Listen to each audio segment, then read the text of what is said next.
नमस्कार, मैं ओंकार नाथ ओंकार्स कंपटीशंस के यूट्यूब चैनल पर आप सभी का स्वागत करता हूं।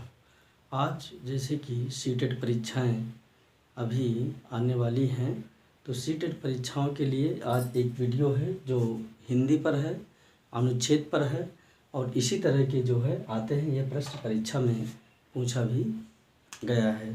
तो आइए देखते हैं इस अनुच्छेद को। जैसे हिंदी में है, पूछो किसी भाग्यवादी से यदि विधि अंक प्रबल है, पद पर क्यों देती न स्वयं वसुधा निज रतन उगल है। देखिए इसमें जैसे कि ये इसमें बताया गया है कि वसुधा और भाग्य के विषय में बताया गया है। इसी से संबंधित, इसी से रिलेटिव कुछ प्रश्न हैं जिनको हम देखेंगे और उसकी व्याख्या करते हुए चलेंगे। तो आइए देखते हैं। पहला प्रश्न है, प्रा उपसर्ग से बनने वाला शब्द समूह। अब यहाँ पर देखेंगे, जैसे यहाँ पर प्रत्युत्तर है, तो प्रति उत्तर में सबसे पहले हमें तो ये जानना जरूरी है कि उपसर्ग क्या होते हैं और प्रत्यय क्या होते हैं। उपसर्ग शब्द के पहले आकर जुड़ते हैं और प्रत्यय शब्द के बाद में आकर के जुड़ते हैं। तो हम यहाँ पर देखते हैं, जैसे प्रत्युत्तर है, तो यहाँ पर अगर देखें तो इसका प्रत्युत्तर में प्रति उपसर्ग होगा। क्या होगा? प्रति होगा। प्र में प्र होगा और प्रखर में भी प्रा होगा। देखिए यहाँ पर प्रति, जबकि यहाँ पर प्रा उपसर्ग, अर्थात इसमें एक नहीं मिल पा रहा है, ये इसमें प्रति है इसलिए ये नहीं होगा। यहाँ पर प्रति, जहाँ पर प्रत्यय हो तो यहाँ पर भी प्रति उपसर्ग होगा, प्रतिधन एक हो जाएगा। प्रभाव प्रदेश इस दोनों में है लेकिन इस शब्द में नहीं है।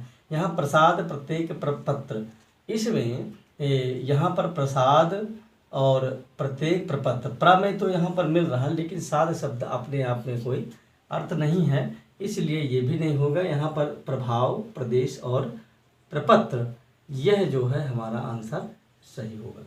दूसरा देखते हैं, कवि ने किसकी महिमा का खंडन किया है।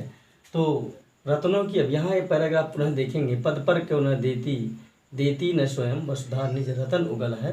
तो यहाँ पर जैसे है, कवि ने किसकी महिमा का खंडन किया है, तो रत्नों का, विधि के विधान का, भाग्यवाद का, या फिर जो है वसुधा का। तो यहाँ पर पूछो किसी भाग्यवादी से यदि विधि अंग, तो कवि ने किसका खंडन किया है? भाग्यवाद।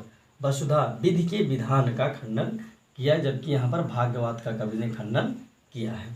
विधि अंक से तात्पर्य क्या है? एक तो विधि न्यायवादी होता है, लेकिन यहाँ विधि अंक का मतलब है भाग्यवादी, अर्थात भाग्य का लिखा होना, ये सही होगा। न न्याय अंक होगा न विधाता लिखा होना होगा, जबकि भाग्य ने जो लिख गया है, भाग्य का लिखा होना, ये इसका अर्थ होगा। तो चलिए आगे चलते हैं और देखते हैं, कवि के अनुसार यदि भाग्य ही सब कुछ होता तो क्या होता।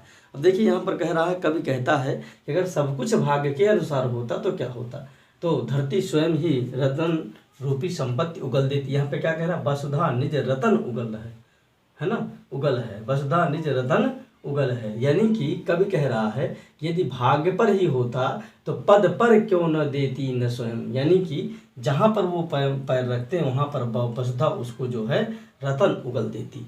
तो यहाँ पर इसका जो है डी ऑप्शन सही है। न स्वयं प्रकाश से एक तो ये सही नहीं है, रत्न मिल जाते ये भी सही नहीं है, पैरों के नीचे वसुधा होती ये भी बिल्कुल गलत है। अब देखो, तुकबंदी के कारण कौन सा शब्द बदले हुए रूप से प्रयुक्त हुआ है।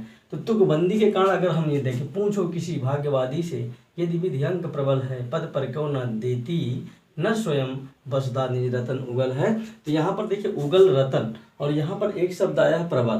प्रबल शब्द जो है प्रयुक्त हुआ है, यानी कि सा शब्द, कौन सा शब्द बदले हुए रूप से, तो प्रबल शब्द का प्रयोग बदले हुए रूप में किया गया है।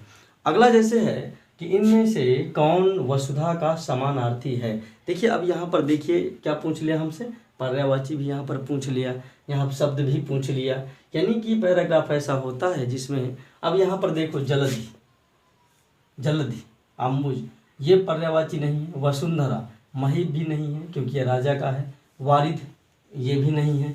लेकिन यहाँ पर जो वसुंधरा है ये पृथ्वी का पर्यायवाची है। भूधरा, भूमि, वसुधा, वसुंधरा, ये पृथ्वी की पर्यायवाची हैं। तो आपको इसमें आप जो है जब आप इसको देखेंगे तो आप कमेंट जरूर करेंगे और मेरे चैनल ओंकार्स कंपटीशंस को लाइक, शेयर और सब्सक्राइब करना ना भूलें और जुड़े रहें मेरे साथ। मेरे चैनल को सब्सक्राइब कर लें तो आपको समय समय पर वीडियो प्राप्त होते रहेंगे। नमस्कार।